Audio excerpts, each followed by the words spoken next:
ಯಾಕೆ ಈ ಮಾತು ನೆನಪಿಸ್ತಾ ಇದ್ದೀನಿ ಅಂತಂದ್ರೆ ಅಲ್ಲಿ ತೆಗೆದುಕೊಳ್ಳಂಥ ಒಂದು ಏನಪ್ಪ ಅಂತಂದ್ರೆ ಒಂದು ಪೂರ್ವಭಾವಿ ಪ್ಲ್ಯಾನ್ಗಳು ಇಲ್ಲೂ ಅಪ್ಲೈ ಮಾಡಿದ್ದು ಚೆನ್ನಾಗಿರ್ತೇನೋ.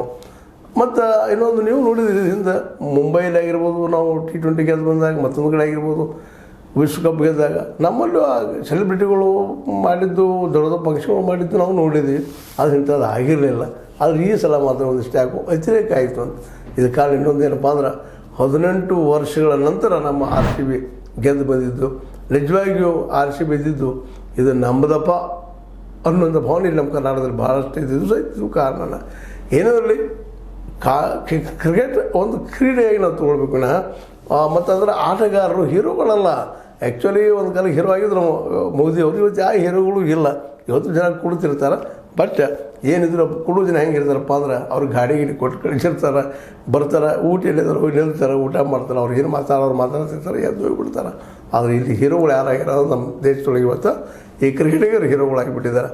ಆ ಒಂದು ನಾವು ಕ್ರಿಕೆಟನ್ನು ಪ್ರೀತಿ ಮಾಡೋರು, ಅದರ ಅತಿರೇಕದ ಪ್ರೀತಿ ಇದು ನಮಗೆ ಜೀವಕ್ಕೆ ಆಪತ್ತು ತರ್ತೈತಿ ಅನ್ನೋದು ಬೆಂಗಳೂರಿನ ಚಿನ್ನಸ್ವಾಮಿ ಕ್ರೀಡಾಂಗಣದಿಂದ ಸ್ಪಷ್ಟವಾದಂಥ ವಿಷಯ ಆಗ್ಯದ. ಅದಕ್ಕೆ ನಾವು ಕ್ರಿಕೆಟ್ ಪ್ರಿಯರು. ಎಲ್ಲ ಟಿ ವಿಗಳು ಬಂದಾವ, ಎಲ್ಲ ಬಂದದ, ಅವ್ರ ಲಾಭನೂ ಅದ, ಅವರಿಗೆ ನೋಡ್ತಾರೆ, ಸಾಕಷ್ಟು ಲಾಭನೂ ಮಾಡ್ಕೊಡ್ತಾರೆ. ಮನೆಯಾಗ ಕೂತು ನೋಡುವಂಥದ್ದು ಭಾಳ ಯೋಗ್ಯ. ಕ್ರೀಡಾಂಗಣಕ್ಕೆ ಹೋಗೋದು, ಮಾಡೋದು, ದುಂಬಡಿ ಹಾಕೊಳ್ಳೋದು, ಮಾಡೋದು ಸಹಿತ ಇವೆಲ್ಲವೂ ಏನಾಗ್ತಾವಪ್ಪ ಅಂದ್ರೆ ಇಂಥ ಒಂದು ಅವಘಡಗಳಿಗೆ ದಾರಿ ಆಗ್ತಾವೆ ಅನ್ನೋದು ನಾವೆಲ್ಲ ನೆನಪಿಟ್ಟುಕೊಂಡು ಕ್ರಿಕೆಟನ್ನು ಪ್ರೀತಿಸ್ರಿ. ಅತಿ ಅದನ್ನು ಉದ್ರೇಕಕ್ಕೆ ಒಳಗುವಷ್ಟು ಪ್ರೀತಿ ಬೇಡ ಅನ್ನುವಂಥ ಈ ಮಾತನ್ನು ನಾವು ಇವತ್ತು ಮಾತಾಡಬೇಕಾಗ್ಯದ. ಯಾಕಂದ್ರೆ ಕುಣಾವರನ್ನು ಹೇಳಿದರು, ಎಲ್ಲ ನಾವು ಕೇಳಿದ್ವಿ, ನೀವು ಕೇಳಿದ್ರಿ, ಅನೇಕ ಕಮಿಷನನ್ನು ಹೇಳಿದರು. ಶಿಕ್ಷಣ ಆಗುವ ಸಾಧ್ಯತೆಗಳಿದ್ದಾವೆ. ಆಗ್ತದೋ ಇಲ್ಲೋ ಗೊತ್ತಿಲ್ಲ. ಯಾಕೆ ಇನ್ನೂ ಅದು ಪೂರ ಶಿಕ್ಷೆ ಹೊರಗೆ ಬಂದಾಗ ಫಿಕ್ಸ್ ಆಗುವಂಥ ವಿಷಯ ನಮ್ಮ ದೇಶದಲ್ಲೆಲ್ಲ ಗೊತ್ತದ ನಿಮಗೆ. ಆಗ್ತದೆ ತಿಳ್ಕೊಂಡಿರ್ತು, ಆಗಿರೋದಿಲ್ಲ, ಆಗಿರೋದು ತಿಳ್ಕೊಂಡಿರ್ತು, ಆಗಿರ್ತಾವೆ.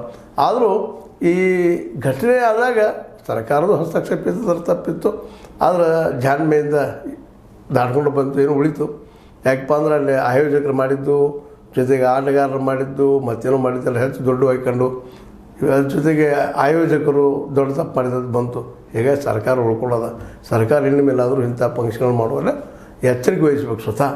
ಯಾಕಂದ್ರೆ ಅವತ್ತು DK ಶಿವಕುಮಾರ್ ಆಗಿರ್ಬೋದು, ನಮ್ಮ ಸಿದ್ದರಾಮಯ್ಯರಾವ್ ಆಗಿರ್ಬೋದು, ಸ್ವತಃ ಅಲ್ಲಿದ್ದರು, ಹೋಗಿದ್ರು ಮಾಡ್ಬೇಕಂತ. ಅಷ್ಟರೊಳಗೆ ಏನೋ ಆಯಿತು, ಆಗಿ ಹೋಯ್ತು. ಇರಲಿ, ಇದು ಆಗಿದ್ದಂತೆ ಏನೇ ಆಗಿದ್ರು ಒಳ್ಳೇದು ಅನ್ಬೇಕಾಗ್ತದೆ, ಕೆಟ್ಟಂತ ಅನ್ಲಿಕ್ಕೆ ಆಗೋದಿಲ್ಲ. ದುರಂತ ಆಗ್ಯದ.